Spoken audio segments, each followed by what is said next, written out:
मतलब जब मैं करता था जाएगा, until there I can guarantee। चले बिस्मिल्लाह। तो देखिए अभी हम लोग वी वर हियर एंड ये एग्जाम में joint cost by product is आता है, तो इसको आप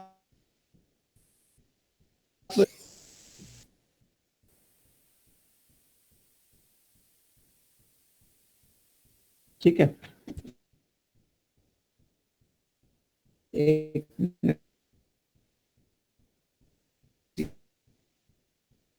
ये किधर गया?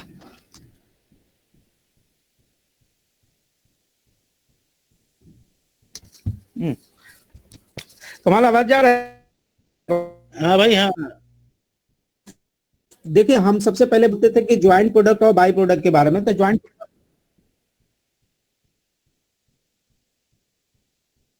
हम यहाँ पे एक प्रोडक्शन प्रोसेस रन करते हैं, तो जहां तक हमारा कोई कॉस्ट स्प्लिट होकर अलग नहीं होता, तो ये पॉइंट तक का जो भी कॉस्ट है, मटेरियल है, लेबर है, ओवरहेड है, व्हाटएवर इट इज, आपका सारा सबमिशंस में आके यहाँ पे ज्वाइंट कॉस्ट होता है। तो ज्वाइंट कॉस्ट का मतलब ये होता है, ये स्प्लिट ऑफ पॉइंट के पहले तक किया गया सारा खर्चा is called the joint cost.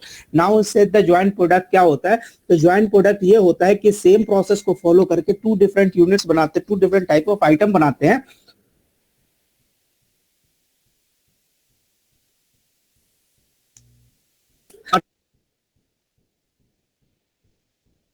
यानी two different similar, you can't classify as a different items। okay, then it comes to the byproduct। byproduct में बोलता है कि it is something of the lower value items। ठीक है, it is also a joint product but it is has not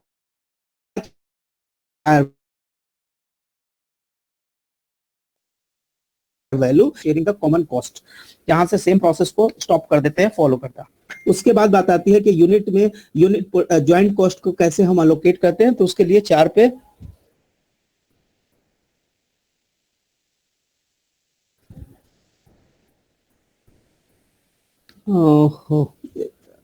okay 2 minute आसान हो रही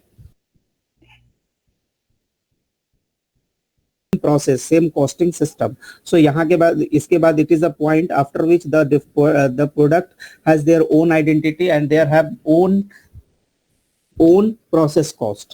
okay, so there is a joint product। joint product का मतलब क्या होता है? when the production process leads to the production two or more product and but they are not should be the identical or the similar। अगर if the identical and the similar we can't say that are the two product, so that what is the called the joint product। ठीक है, and there is a byproduct is also a joint product but will have the lower sales values, and there is a 4 way of allocating the joint cost। there is a 4 way to allocating the joint cost। so first is the sales value method, the other is the NRV, third is the physical, fourth is the percentage value method। okay, the first when it say the physical में क्या होता है? it uses the physical quantity to split the cost, physical quantity to split the cost। so I'll just take one examples here now, like you have a material, you spend labor, you spend overhead, your joint cost is coming like 50,000 and you have made two product A and B। A produced 2,000 and B produced 3,000। now can somebody tell me what is the cost for A and B based on the physical quantity? based on the physical quantity, now tell me please। यही ratio है ना physical quantity के, जैसे A 2000 है और ये 3000 है, तो इन दोनों का प्लस कर देंगे और एक रेशो निकाल लेंगे। this is going 2:3, simple। 2:3 is the ratio। 20,000 30,000। so it means we can simply say that okay 20,000 and 30,000। ठीक है, गायत्री आपको क्लियर होगा? Yes, clear। okay, so simply what you will do, you will say that okay this 50,000 in the ratio of 5,000 multiply by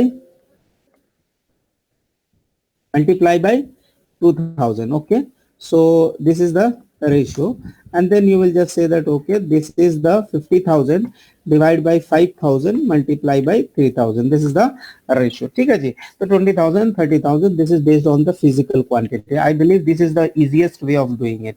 Now it is saying that the sales value method. So now the A can be sold at the rate of 4 and B can be sold at the rate of 6. Now can somebody tell me how he will divide? How this is the sales SP per unit. So this is the quantity. So the second method I told about the gross value method. That is the gross value method. That is also known as the sales value methods.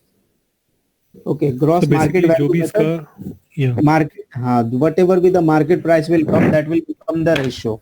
So the market value, I will just try to know that what is the market value. This is the 20 ka multiplied by 4, and this is the market value is this. So this is going to be the ratio, and your distributions will be 50,000 divided by 26 into 8 into 8, and the same way you will do it for this.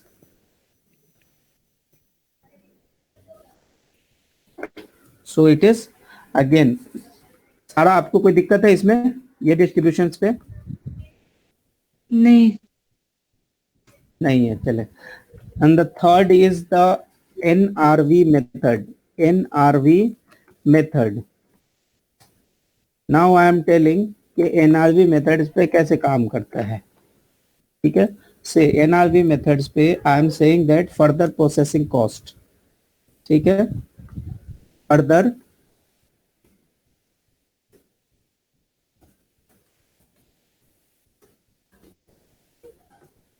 Further processing cost आपका कितना है जी? आपका further processing cost है से 3 रुपया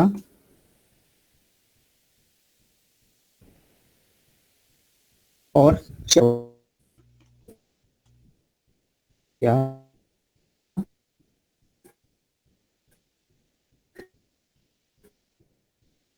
and after sale price है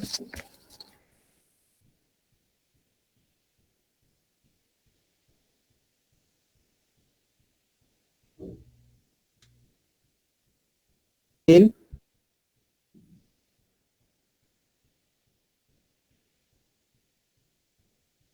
and 9 be sold 4 at the split up point. I have spent the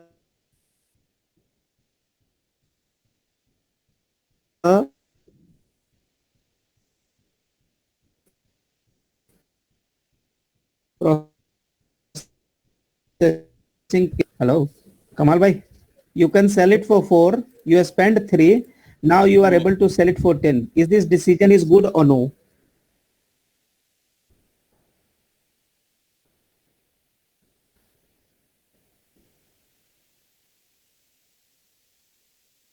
Good. A for good, B for no.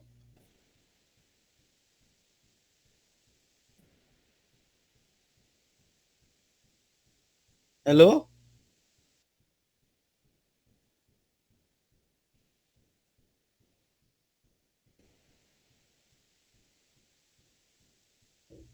Ji yes बोलिए. Incremental revenue आपकी कितनी आ रही है वो बताएं. A for yes, B no. P no, but what I'm saying that okay, you say that A for yes, B for no. Okay, but how you will answer this question? You will say that for A, what is the incremental revenue? 2000 into 10. No. Incremental revenue 10 minus 4. 6. 6 दूनी 12,000. What is the further process cost per unit we are talking now? What is the further process? 3. Further processing cost 3. It means there is a net revenue is what? Net 3. incremental revenue. So you will say that okay, it is creating the value, so it is good. So it is good to go. Now check for B. What is the incremental revenue? 3. 9 minus 4, 3. What is the further process cost? 4. So it's making loss. Bad. It is bad for you. So if it is bad for you, do we process? No. No. Why I did this calculation? Because when I will do the NRV, you should know. So under the NRV, I have to calculate the net realizable value. So first I will say sales after process, after या before process. So A को I will process, B I will not process. So A I am processing for 10, B I won't process.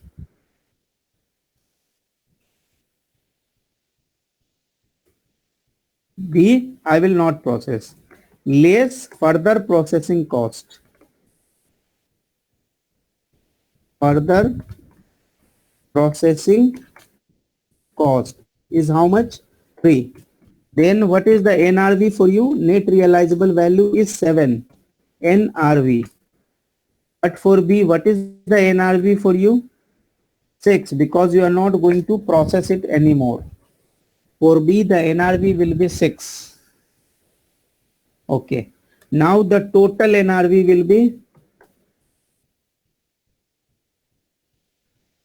total NRV will be how much? 7 multiplied by 2000 and 6 multiplied by 3000. So now in this ratio, your joint cost will be distributed. In this ratio, your joint cost will be distributed. So your joint cost is 50,000. Your joint cost is 50,000. इधर 34.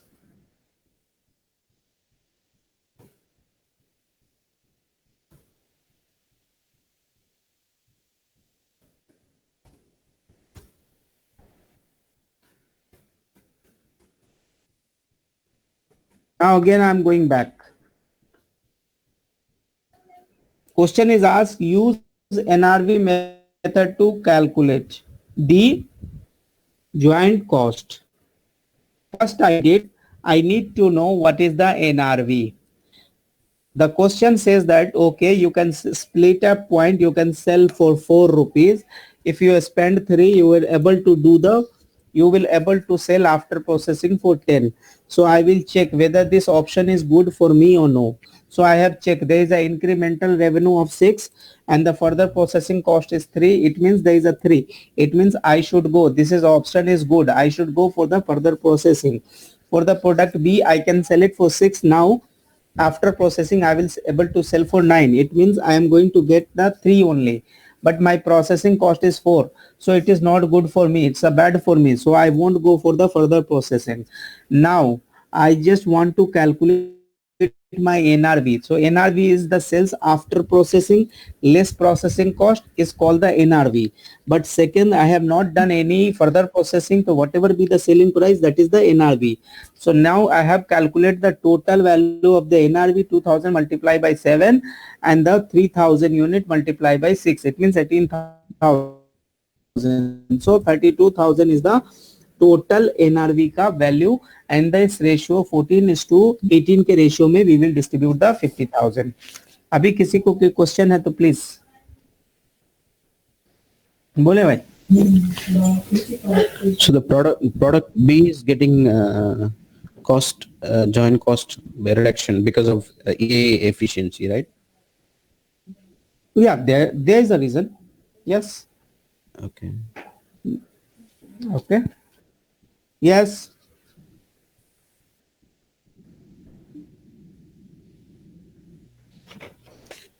आप 10 रुपए में बेच पाता है process करने के बाद,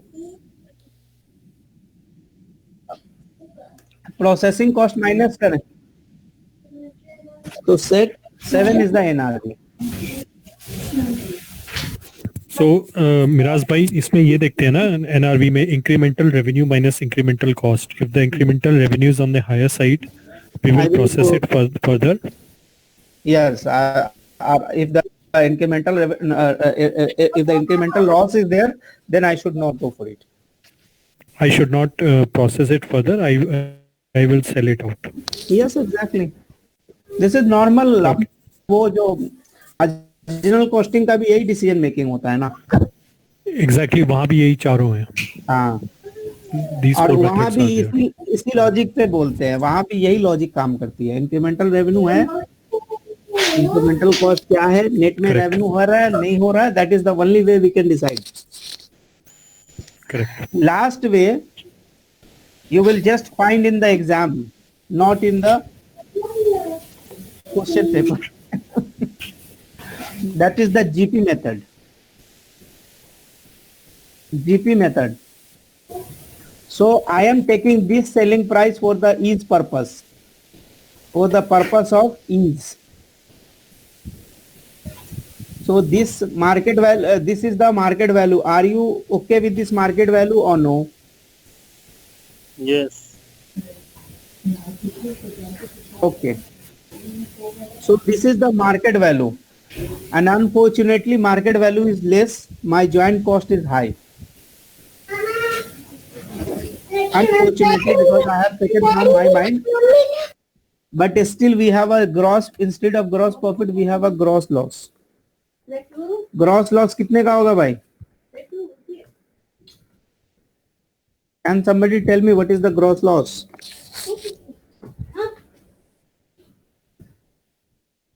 ग्रॉस लॉस कितने का भाई बताए ना.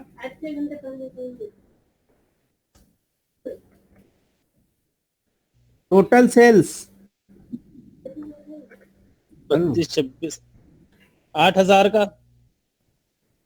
नहीं ऐसे जाए ना, ऐसे जाए ना. आपका टोटल सेल्स वैल्यू कितना? 26,000 का है. हाँ. पॉइंट कॉस्ट कितने का? 50,000 का है. 24 is the gross loss. What is the percentage of gross loss?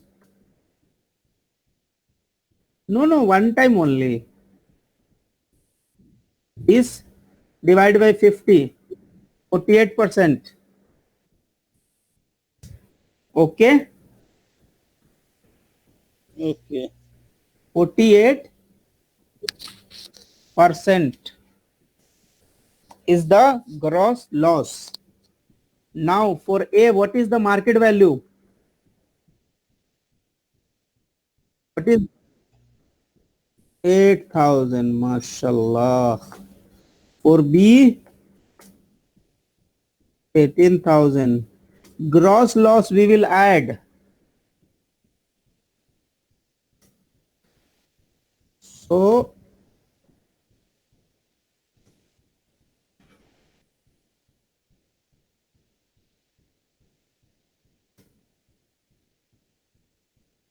again, gross loss we will add. It means what is the total cost? This plus this. Can we check it's coming 50 or not? No, it's not coming 50. If this 48% is the gross loss, 26, 48%.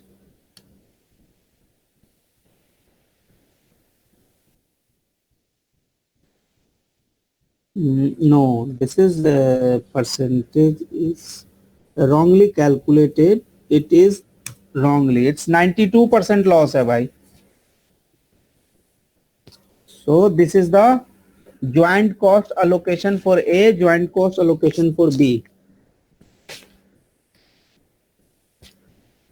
Now I will explain it again. First of all, what I did, I took the market value, total market value. So total sale value I expecting 26,000, whereas my total cost is 50,000. It means there is a gross loss of 24,000.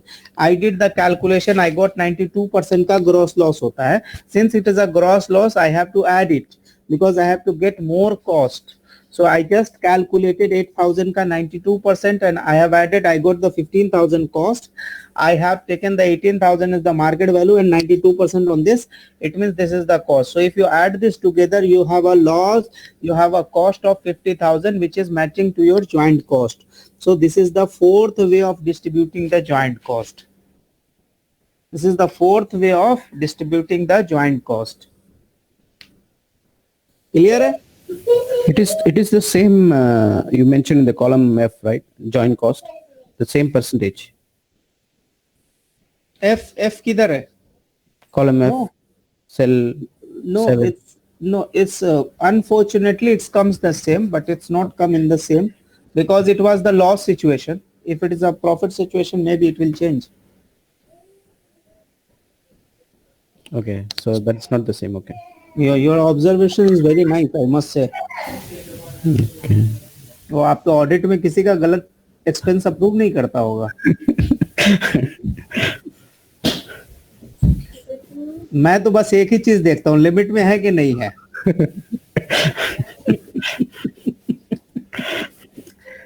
ये method इसके लिए ना, this is very important,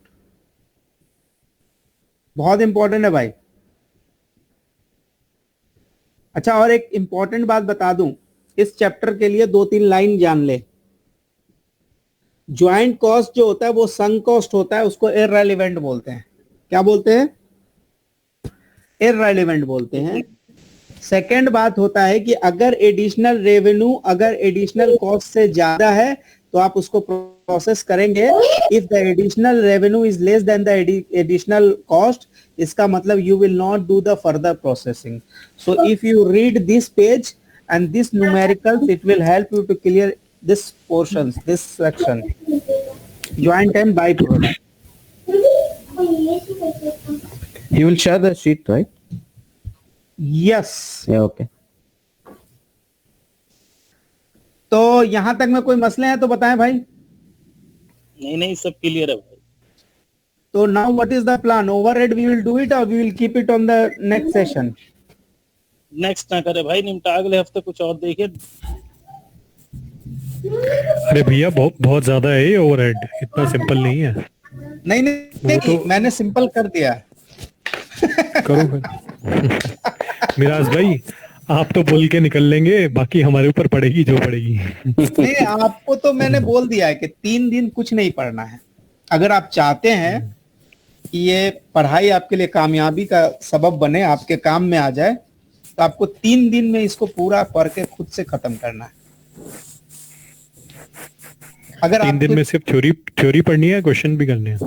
100 question करने हैं और 3 theory करनी है. That's all.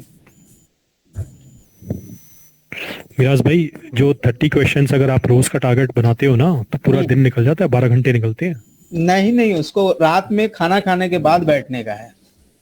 नहीं, मैं तो अपनी आपको बता रहा हूँ, मेरे को एक दिन में 30 क्वेश्चन से ऊपर मैं नहीं कर पाता. तो आप 20 का सवाल बनाएं, 15 का 10 का टारगेट बनाएं. लेकिन एक दिन में 2 बार बैठे, एक बार नहीं बैठे, 2 बार बैठे. नहीं समझे? एक बार 10 कर दिया, छोड़ दिया, फिर 10 किया, छोड़ दिया. तो ओवरहेड है थोड़ा इजी, समझे भाई?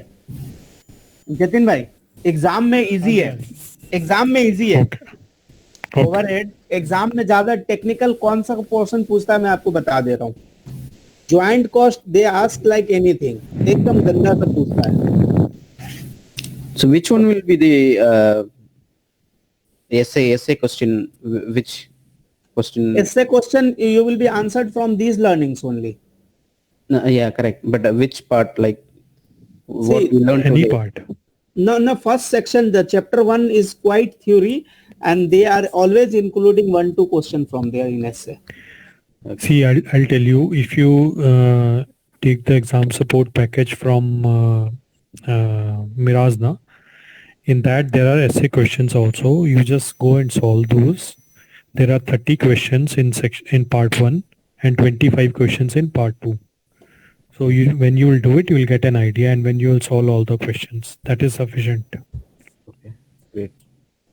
देखिए मैं आपको बता रहा हूँ, एग्जाम में अगर आपको कभी शॉर्ट टाइम में अगर प्रिपेयर करने हैं चीजें ना, या कभी आपको रिवाइज करना है ना जतिन भाई, तो आई टेल यू, सबसे पहले आप क्या करें पता है, पहला चैप्टर की रीडिंग करें। फर्स्ट चैप्टर से 2 क्वेश्चन रहते हैं मिनिमम। आपने भी एग्जाम दिया और मैं भी बता रहा हूँ, मिनिमम 2 क्वेश्चन रहते हैं। एक तो वो जो है ना फिक्स्ड वेरिएबल निकालने वाला है, वो क्वेश्चन रहता है, वो रहता ही रहता है, वो एक क्वेश्चन फिक्स्ड है। दूसरा एक क्वेश्चन आपको प्रोडक्ट कॉस्ट और पीरियड कॉस्ट निकालने वाला रहता ही रहता है, वो भी फिक्स्ड है। 2 क्वेश्चन फिक्स्ड है और एक थ्योरी का क्वेश्चन रहता है। तो मिनिमम 3 to 4 क्वेश्चन, 3 क्वेश्चंस मान के चलो, क्योंकि you will get only 15 question from the costing paper. तो 3 क्वेश्चन आपको चैप्टर 1 से आते हैं। मैं आपको डिस्ट्रीब्यूशंस बता रहा हूं, अगर आप थोड़ा सा भी फॉलो करेंगे पेपर को, कि अगर थोड़ा भी चीजें अगर याद है, तो मैं आपको बता रहा हूँ distributions, it is going to be helpful, because आप तैयारी जब करते हो ना, तो ये चीजें बहुत इंपॉर्टेंट होती है आपके लिए। 3 क्वेश्चन आपका चैप्टर 1 से आता है। प्रोसेस से आपके 2 क्वेश्चन आते हैं। प्रोसेस से 2 क्वेश्चन, एक तो धांसू सा न्यूमेरिकल, जो या तो बनेगा नहीं तो नहीं बनेगा, और एक थ्योरी छोटी सी। तो 2 क्वेश्चन आपके प्रोसेस से आते हैं। एक क्वेश्चन आपका जॉब से आता है, तो जॉब से जो क्वेश्चन आता है वो थ्योरी आता है। वो ऐसा ट्रिकी सा वर्ड बोल देगा और आप टक से पकड़ा, या तो पकड़ आएगा नहीं तो निकल जाएगा। उसके बाद जो है, ये जो अभी ज्वाइंट कॉस्टिंग किया ना, इससे तकरीबन 2 क्वेश्चन बनते हैं। तो देखिए 3 2 5 2 7 1 8 हो गया अभी आपका। ओवरहेड पे 2 क्वेश्चन बनते हैं। या तो वो आपको अलोकेशंस दे देगा, जिसको हम लोग सेकेंडरी डिस्ट्रीब्यूशंस बोलते हैं, या तो वहां से एक क्वेश्चन दे देगा, नहीं तो ड्राइवर बेस्ड क्वेश्चन यानी एबीसी से दे देगा। तो 2 क्वेश्चन यहां से बनते हैं। तो देखिए 3 2 5 2 7 1 8 ऑलरेडी आपके पास रेडी था, 2 आपने ओवरहेड से कर लिया, तो 10 हो गया। बाकी के जो 5 क्वेश्चन है ना, वो आपके जो थ्योरी वाली है, जिसमें हम लोग वो पढ़ते हैं, बिजनेस प्रोसेस री इंजीनियरिंग पढ़ते हैं, सप्लाई चेन पढ़ते हैं, मतलब समझ रहे हैं, वो जो काफी सारा जो थ्योरी है 8-10 पन्ने का, वहां से आपके 5 मार्क्स होते हैं। तो अगर आपने ये मेरे 51 पेज को अगर आपने किसी भी तरह कर लिया, तो आप आराम से 10 से 11 क्वेश्चन आप करेक्टली कर पाओगे। इसको करने के बाद साथ में आपको वो 100 क्वेश्चन जो आपके सपोर्ट पैकेज के हैं, उसको आप कंप्लीट कर लो। ठीक है, बहुत सारा चीज नहीं करना है, लेकिन इतना तो आपको करना ही करना है। और किताब में खो जाने का है। किताब में आदमी जब एक बार निकाल के देखता है ना, तो उसको लगता है यार बहुत कुछ है, अब मैंने किया ही नहीं है, उस चक्कर में खो जाता है।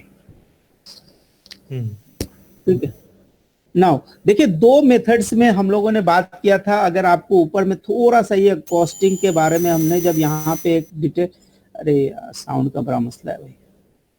देखिए हमने ये वाली जब बता रहे थे, जिसमें हम एक्युमुलेशंस के पहले ये तीसरा जो था ना, जिसको ऑपरेशन कॉस्टिंग था, इसके नीचे नहीं, ये नहीं, ये नहीं, ये नहीं, ये नहीं, ये नहीं, हाँ ये देखिए लिखा हुआ था ना कि एक अकाउंटेंट को, एक फाइनेंस अकाउंटेंट को क्या क्या चाहिए। उसमें 3 चीजें लिखी थी कि उसको मेजरमेंट पता होना चाहिए कि वो कैसे मेजर करेगा, उसको एक्युमुलेशन का मेथड पता होना चाहिए, और तीसरा लिखा हुआ है कि उसको अलोकेशंस भी पता होना चाहिए। अगर वो अलोकेशन नहीं कर पाता, अच्छा ये वॉल्यूम बेस्ड अलोकेशन जो होता है ना, उसको हम लोग ट्रेडिशनल कॉस्टिंग बोलते हैं। यानी एक फाइनेंशियल अकाउंटेंट से 3 चीजें एक्सपेक्ट करता है कि आपको मेजरमेंट पता होना चाहिए, दूसरा किस मेथड में अकोमुलेट करोगे वो पता होना चाहिए, और तीसरा जो तुमने ओवरहेड बना के रखा है उसको कैसे अलोकेट करोगे वो पता होना चाहिए। यानी आपसे 3 चीजें का एक्सपेक्टेशन है। हैं। तो बोलता है कि ट्रेडिशनल कॉस्टिंग में क्या होता है कि इंडिविजुअल प्रोडक्ट के ऊपर जो आप कॉस्ट को चार्ज करते हो उसका तरीका या तो लेबर हो सकता है, नहीं तो मशीन हो सकता है, नहीं तो मटेरियल हो सकता है, नहीं यूनिट हो सकता है, नहीं तो वेटेड ऑफ प्रोडक्शंस हो सकता है, या कोई और भी मेजरमेंट का बेसिस हो सकता है। ठीक है, अब उसमें दो तरीके हैं, एक हो सकता है प्लांट वाइड, दूसरा होता है डिपार्टमेंट वाइज। तो प्लांट वाइड में क्या बोलता है कि प्लांट वाइड सारा कॉस्ट पूल जमा करो, एक ही कॉस्ट पूल में सब कुछ जमा करते चले जाओ, या तो वो मशीन लेबर बेस्ड हो सकता है या तो वो डायरेक्ट लेबर आवर बेस्ड हो सकता है। अब बात आती है कि हम डिपार्टमेंट वाइज, तो यहाँ पे डिपार्टमेंट वाइज क्या होता है कि यहाँ जो चीजें बनती है ना, वो जैसे हमने प्रोसेस में डिपार्टमेंट बना के रखा है, तो वहां पे कॉस्ट सारा एक डिपार्टमेंट में खड़ा होता है और वहां से हम उस कॉस्ट को अलोकेट करते हैं। तो बोलता है कि ये सिंपलेस्ट है but subject to the distortions when the product vary in their use of resources. तो प्लांट वाइज गलत कैसे हो जाता है, मान लो कि एक आइटम ए बनाते हैं हम, एक आइटम बी बनाते हैं, ए और बी दोनों में, एक में ये मशीन इंटेंसिव है और ये लेबर इंटेंसिव है, बट चूंकि दोनों का जो एलोकेशन बेसिस अगर लेबर है ना, तो क्या हो जाएगा, ए का कॉस्ट अंडर चार्ज हो जाएगा, बी का कॉस्ट ओवर चार्ज हो जाएगा। तो that's why it is saying that ये एक डिस्टॉर्टिव है। क्यों? क्योंकि आप स्पेसिफाई नहीं करते हो, क्या नहीं करते, स्पेसिफाई नहीं करते। क्यों? आपने ए बनाया वो लेबर इंटेंसिव था, बी बनाया वो मशीन इंटेंसिव था, बट दोनों को जोड़ दिया और आपने ओवरहेड अप्लाई कर दिया। तो ये क्या हो गया आपके लिए, ये जो प्लांट वाइड ओवरहेड जब हो गया ना, तो मशीन ए बी पे, तो बी पे अगर कॉस्ट लग गया यानी बी को आपने ओवर कॉस्ट कर दिया, ए का कॉस्ट बी पे चला गया था तो ए अंडर कॉस्ट हो गया। तो this is easy but it's not good. अब आते हैं plant wise, department wise. Department में क्या होता है ना कि आपको सब चीजें एक सब डिपार्टमेंट में जाके खड़ा करना पड़ता है, वो थोड़ा सा कॉम्प्लेक्स प्रोसेस होता है क्योंकि हर बार आपको आइडेंटिफाई करना होता है कि which cost will go to that department. Then it's comes to the ABC. ABC is more complex and more accurate because it's always try to know the reason. So it's always called cause and effect. It is based on cause and effect. यानी एक cause and effect based costing होता है, that is follow the ABC. वो ABC follow करता है cost and effective costing. ठीक है, तो ये एक डिफिनेशन था। ये सवाल को थोड़ा पढ़ने का है। मान लीजिए कि एक आपका एक ओवरहेड कॉस्ट है 50,000 का, कितने का, 50,000 का, और आपने 3 यूनिट बनाए हैं, ए बी, 3 तरह के आइटम्स आपने बनाए हैं ए बी सी। अगर ओवरहेड आप यूनिट पे डिस्ट्रीब्यूट कर रहे हैं तो 50,000 will be distributed based on this unit. तो ये 4,000 की यूनिट है, आपने उसके बेस पे बांट दिया, that is called the overhead distributed based on the unit. तो ये जो हो गया, ये कौन सा मेथड हो गया, ये पुराना वाला जो ट्रेडिशनल मेथड्स हो गया। ये क्या हो गया, ट्रेडिशनल हो गया। ठीक है, या फिर मशीन आवर पे आपने डिस्ट्रीब्यूट कर दिया, दिस इज ऑल्सो द आपको ट्रेडिशनल मेथड्स हो गया। उसके बाद लेकिन अगर आपने इंस्पेक्शन के बेस पे अगर इस कॉस्ट को डाला होता तो यहां से आपको एक्यूरेट कॉस्टिंग मिलती, यहां से आपको एक्यूरेट कॉस्टिंग मिलती। और ये क्योंकि एक्टिविटी फॉलो करता है, दिस फॉलोज द एक्टिविटी। ये कौन सा फॉलो करता है, ये एक्टिविटी आपको फॉलो करता है। तो यहाँ पे जो आपकी कॉस्टिंग आएगी वो प्रॉपर आएगी, because you will not give the cost to any of the you will not give the cost to a product which is not actually gone through the inspection process. So it is simply traditional method is using the overhead to allocate either productions by department, whatever be the proper way. Either you can divide, because there is a 4 or 5 ways here I have given कि इसमें क्या होता है, इसमें या तो वो machine labour our पे बढ़ जाते हैं, नहीं तो मशीन आवर पे बढ़ जाते हैं, नहीं तो मटेरियल कॉस्ट पे बढ़ जाते हैं, नहीं तो यूनिट प्रोडक्शन पे कर जाते हैं, या वेटेज ऑफ द प्रोडक्शन पे बढ़ जाते हैं। these are the distributions ratio, these are the allocations ratio. But when it comes to the ABC is the extremely valuable to the organization because it provides the information on the range, cost, consumptions of the operating activities. It gives the accurate information. Most accurate informations enable the strategic decision making for the pricing, product, make, buy decisions, all kind of decisions. Increase the visibility of the activity, whether this activity is creating the value or not, if the activity is distorting the business, that if identify and reduce the non-value added activities. So ABC helps you to decide it. Now there is an allocation. There is a allocations between the, so there is an allocations. What is there? You have a, say A, B is your production department, and you have X, Y, Z is the service department. Since service is not getting sold separately, so service department will be transferred to the A and B. So that is also called the secondary distributions. That is also called the secondary distributions. तो देखिए सबसे पहले क्या होता है, यहाँ पे दो डिपार्टमेंट हो गए, operating department and service department. I said A B operating department होगा, carrying out the purpose for the organization, basically generates the revenue. So like a production departments, the service department supports the assistance to the operating department. So whatever the service department will cost, it will directly goes to the operating departments. Okay, so there is a three methods. There is a three methods of the allocating of funds. The first method is called the direct methods. It means it is only to the production department. If X is giving service to Y and Z also, we will not take it into the account. X, whatever the service gives to A and B, we will take only those things.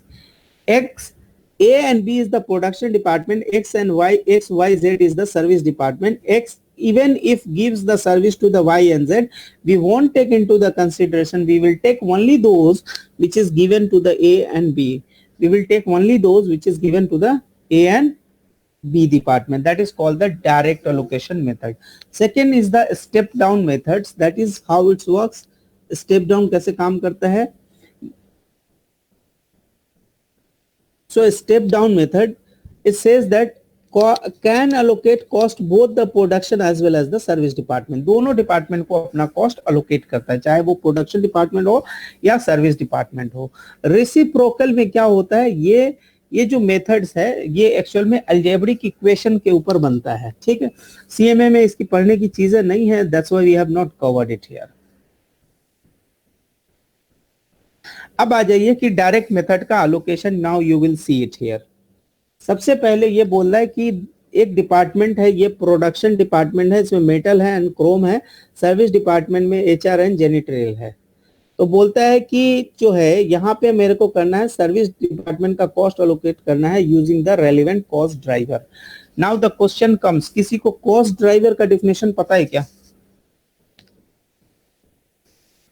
Cost driver का definition पता है क्या? मैं तो भूल गया मिनाज भाई. जिससे कॉस्ट ड्राइव होती है, जैसे कॉस्ट ड्राइवर आप, हाँ, जिससे कॉस्ट ट्रिगर होता है. सही बोला आपने, जिससे कॉस्ट ट्रिगर होता है उसी को कॉस्ट ड्राइवर बोलते हैं. ठीक है, अब देखिए यहाँ पे दो चीज है, एक जेनिटोरियल कॉस्ट है, एक एचआर के कॉस्ट है. एचआर का कॉस्ट, जेनिटोरियल का कॉस्ट. जेनिटोरियल का कॉस्ट जो है हम इसके लिए एरिया स्क्वायर फीट ले सकते हैं, और जो लेबर का जो इसका कॉस्ट है, जो एचआर का कॉस्ट है, उसके लिए हम आवर्स को ले सकते हैं. If I am using the direct method, अगर मैं डायरेक्ट मेथड यूज कर रहा हूं, I will not consider this. I will only consider this 20 and 5.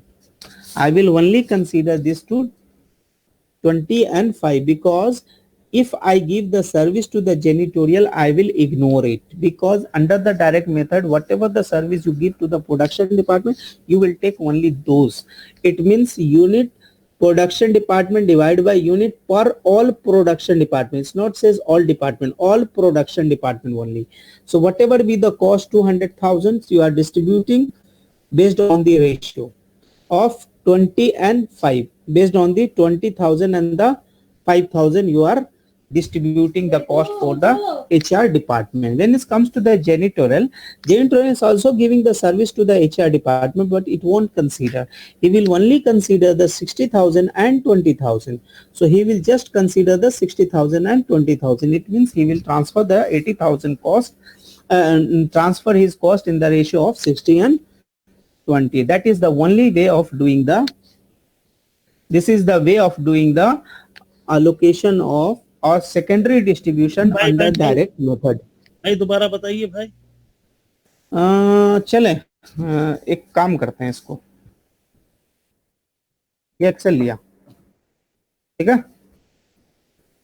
तो ये एक्सेल लेते हैं, बोलते हैं कि इसमें हमने क्या करना है, इसमें हमारा सर्विस लेते हैं 2 लाख का है और 80,000 का है, ठीक है, 2 लाख का और 80,000 का, ये क्लियर है?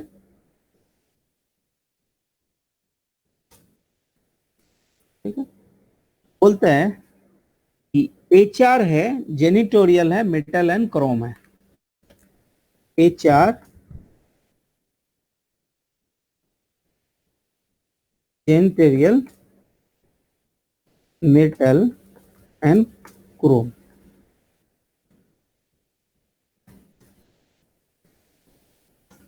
इसका अपना भी कॉस्ट है 4 लाख 1 लाख,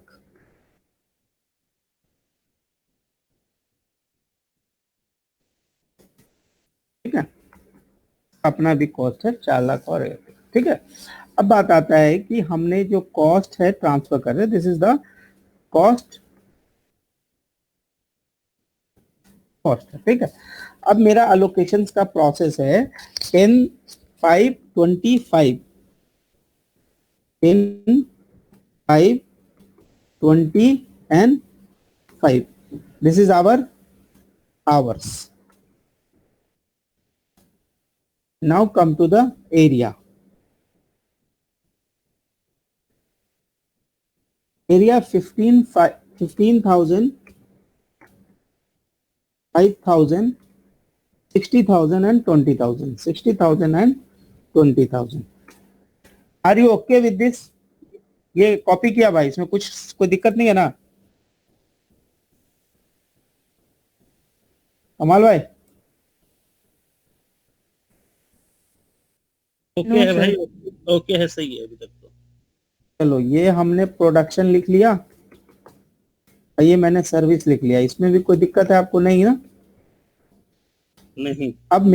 अब मेरा सवाल ये है कि अब मैं कॉस्ट को बांट रहा हूं, अब ये मैं 2 लाख बांटना चाह रहा हूं, तो 2 लाख जो बटेगा वो HR का आवर्स के बेस पे बटेगा, तो उसका रेशियो होगा ये, यानी कि HR का जब कॉस्ट बांटिएगा तो क्या लिखेगा, -2 लाख, और इसका रेशियो कैसे बनाइएगा, this divide by this, this divide by sum of into 20. into 20, ये होगा, और ये डायरेक्टली मैंने वो कर लिया भाई, इसको माइनस में था, हम इसको माइनस करेंगे तो प्लस बन जाएगा, इसलिए क्या है भाई, चलो ये हो गया, क्या हो गया,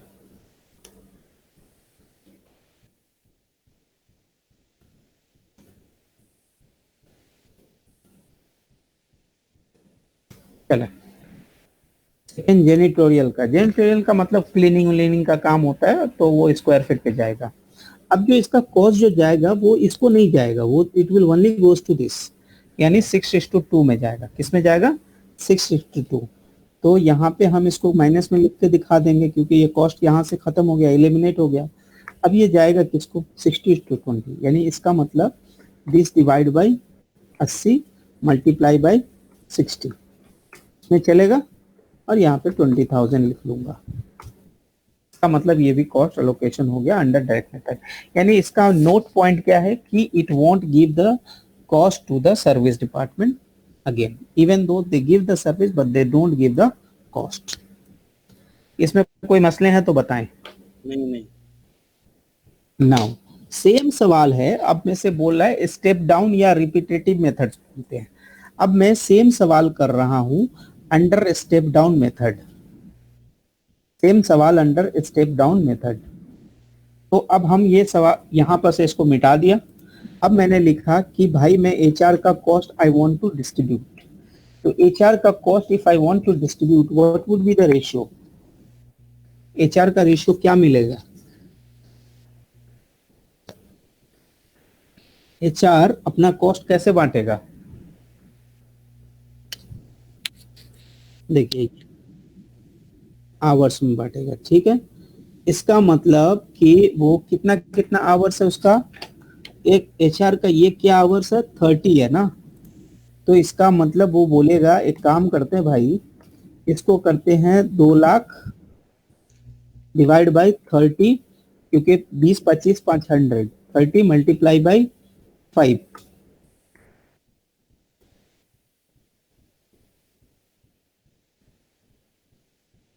नहीं, ये हो गया divide by 30 multiply by this, तो this is going to be the fix. अच्छा, इसमें कोई दिक्कत है तो बताएं। ये डिस्ट्रीब्यूशंस में कोई दिक्कत है तो बताएं। डायरेक्ट मेथड में तो जेनेटेरियल में गया नहीं था, स्टेप डाउन में क्यों गया? हाँ, स्टेप डाउन बोलता है सबको देगा कॉस्ट, अच्छा, सबको कॉस्ट देगा, ठीक है। आ जाओ भाई, जेनेटेरियल के पास अब कितना कॉस्ट है बताइए। 80 प्लस 33, नहीं, अब इसके पास जो कॉस्ट है वो कितने का है, 113 का है। 113 का।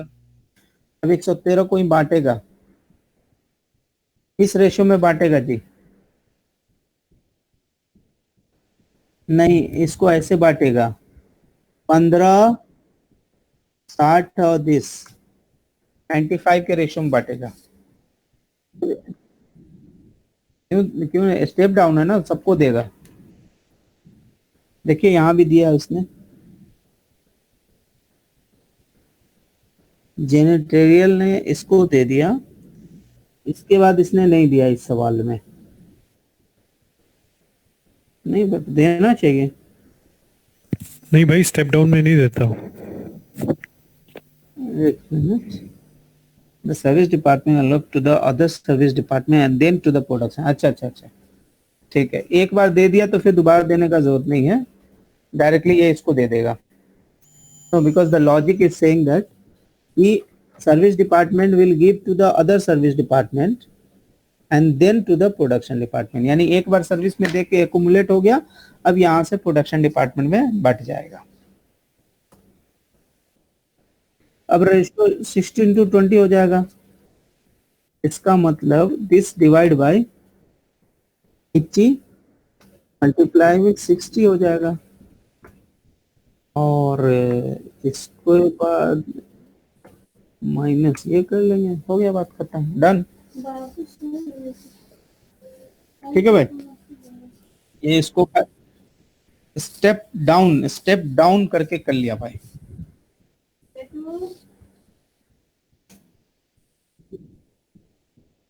देखिए कॉस्टिंग का तो फर्क आ जाएगा ना टोटल पे। देखिए यार ये कितना आएगा बता भाई, 28,000 आ रहा। हाँ देखिए इधर में टोटल कॉस्ट आपका कितना आया, 400,000 था प्लस 133 था प्लस 85, तो ये कॉस्ट अभी आया। बट पुराने टाइम पे इसका कॉस्ट कितना आ रहा था वो देखिए।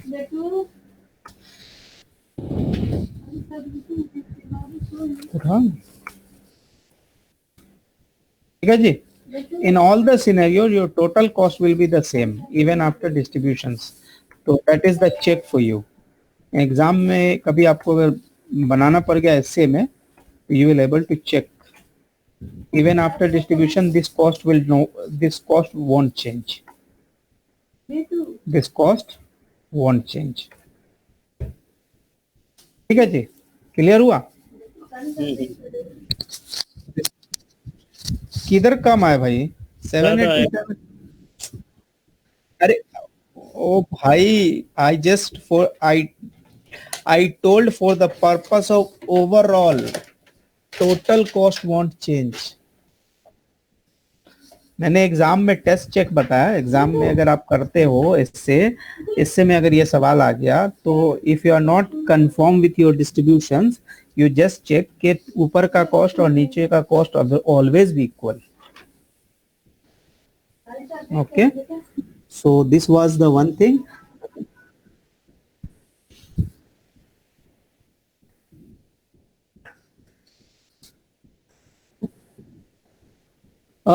You can say that whatever the management, what whatever the management think is good, but the rest, no, reci, अरे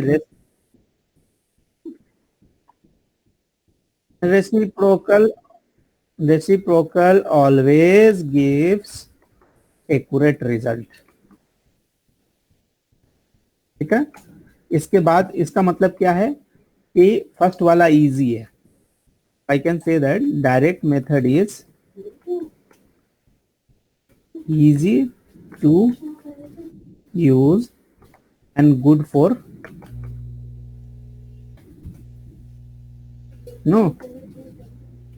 easy to use है, बस लिख दे इतना ही. हाँ,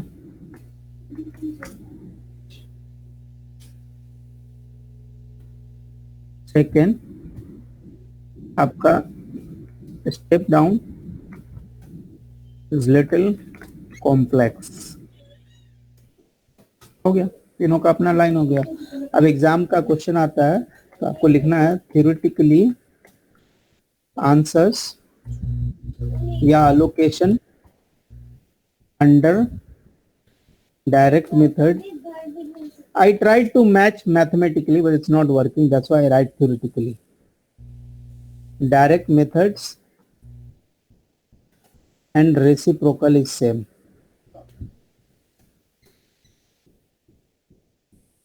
नहीं रे बाबा, रेसिप्रोकल तीसरा मेथड बोला था ना भाई, जो बोला सीएमए में नहीं पढ़ना है.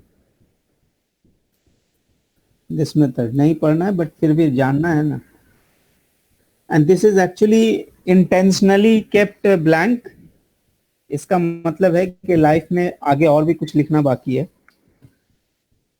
Okay, so we are done with the targets of today. Whatever the numericals we have taken and the Excel we have taken there, it is the supporting for those Excel. Okay, whatever the practice we have done, it is the supporting for those.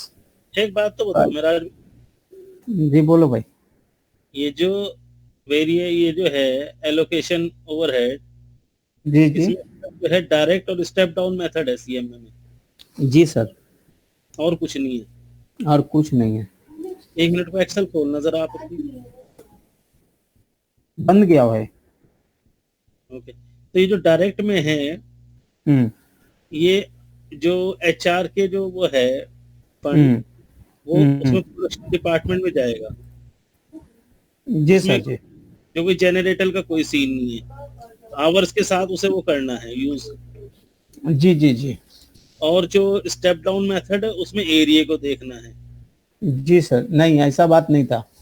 ऐसा ये था कि HR का base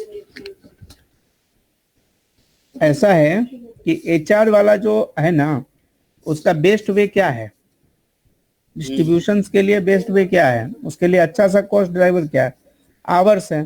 तो हमने उसका hours से distribute कर लिया.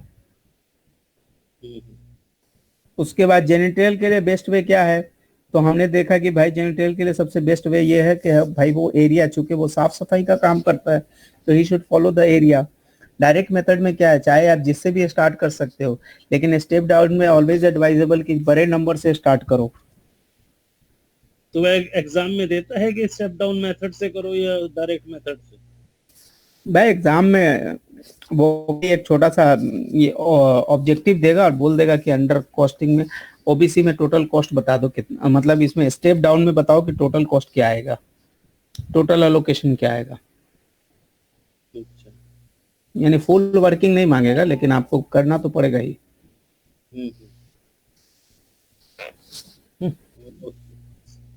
ठीक है. Okay boss, thanks a lot. Thank you very much. अगर कुछ चीजें छूट गई हो तो प्लीज लेट मी नो. कोई